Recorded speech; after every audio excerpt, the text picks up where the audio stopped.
اي حاجه تيجي من جنوب افريقيا بنبقى متفائلين بيها ان شاء الله. الاهلي كل المواقع بتاكد وصول النادي الاهلي الى اتفاق نهائي مع مدرب اورلاندو باتريس الجنوب افريقي، المدرب الاسباني خوسيه ريفيرو.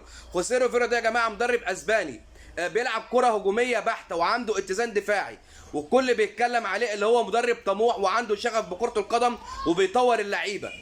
الراجل ده عنده حوالي 48 سنه، يعني ما جابش 50 سنه، لسه مدرب شاب وطموح.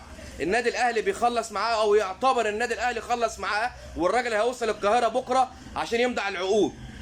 كل الناس اللي بتسال بيقول لك اللي الراجل ده يعني اللي ازاي الاهلي ما جابش واحد كلاس ايه؟ يعني يا جدعان احنا كنا نعرف ايه عن كولر، وكنا نعرف ايه عن موسيماني، ولا كنا نعرف ايه عن فايلر.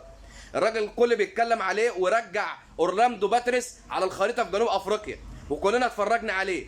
كل المواقع بتاكد اقتراب النادي الاهلي من التوقيع مع خوسيه ريفيرو.